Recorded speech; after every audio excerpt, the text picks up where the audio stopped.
Hello! Alors aujourd'hui je voulais juste faire une vidéo qui sera assez rapide je pense sur le quotidien en fait parce que je sais que parfois c'est pas facile et étant donné que là je vis des jours pas super faciles en tout cas dans ce qui concerne l'alimentation, je me suis dit que c'était vraiment l'occasion de partager parce que dans ces moments-là en général on se sent un peu seul et je me dis que si je le ressens, vous devez sûrement le ressentir aussi, ou en tout cas quelques personnes. Et donc si ça peut en aider quelques-uns à se sentir moins seuls, et ben ce sera déjà top. Alors, je voulais parler de ces journées où rien ne va, c'est-à-dire que tu as prévu d'aller bien, tu as prévu de manger bien, tu as tout ce qu'il te faut dans ton frigo. D'ailleurs, hier, tu as très bien mangé. Et aujourd'hui, ben non, tu fais de la merde, c'est-à-dire que ta journée commence bien, et après, tu vas piocher dans le chocolat. Et puis, oh attends, j'avais pas vu qu'il y avait des chips. Et puis voilà, ça part un peu en sucette. Et le truc, c'est qu'à partir de ce moment-là, en général, toute ta journée tombe en ruine, quoi. Genre, tu rentres dans un cercle vicieux où t'es là en mode, foutu pour foutu. J'y vais. Même si tu te dis pas ça vraiment, t'es quand même dans ce mode-là de dire, j'ai plus envie de m'arrêter, quoi. De toute façon, ma journée, elle est flinguée.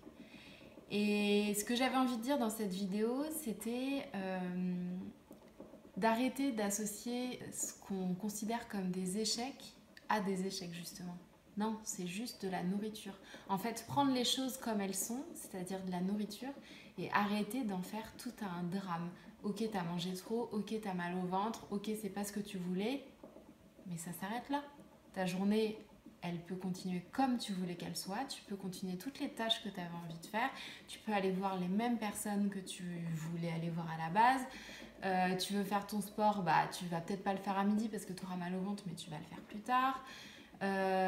Voilà, en fait, l'idée, parce qu'en général, dans ces moments-là, on a deux choix. Soit on se dit, je continue toute la journée et je suis un gros sac et je vais dans mon canapé et de toute façon, je sors pas parce que j'ai fait de la merde et je suis pas fière de moi. Donc, il y a une espèce de punition derrière, quoi.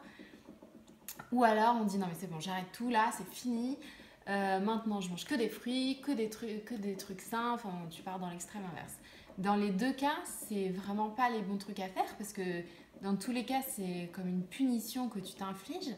Alors que non, si tu as mangé, c'est que tu avais envie de manger, tu avais besoin. Peut-être que c'est pas la meilleure des façons de gérer tes émotions à ce moment-là, ça je suis d'accord, mais n'empêche que c'est comme ça que tu gères tes émotions, c'est pas grave. Tu as le temps de savoir les gérer autrement et surtout, ça va pas davantage régler tes soucis d'arrêter de manger ou de te punir, quoi.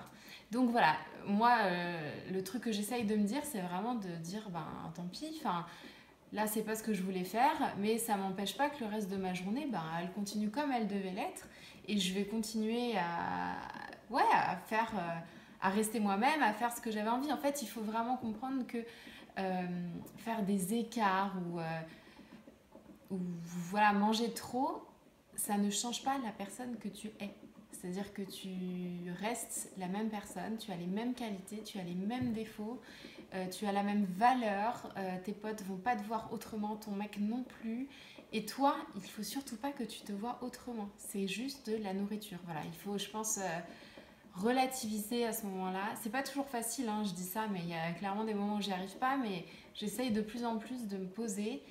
Et à ce moment-là, je pense que c'est bien de ressentir en fait ton environnement, de sentir où tu es, mais physiquement quoi, juste pour revenir dans le réel et arrêter tout ce chamboulement de pensée, d'imaginaire en fait, qu'on crée autour de ce ratage, de cet échec de la nourriture.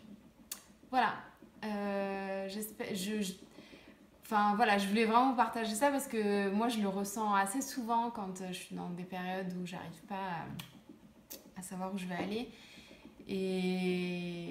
Et donc je me dis qu'il y en a sûrement d'autres qui sont comme moi. Donc n'hésitez pas à me partager en commentaire. Peut-être que vous avez d'autres conseils à donner pour gérer de la meilleure façon dans ces moments-là.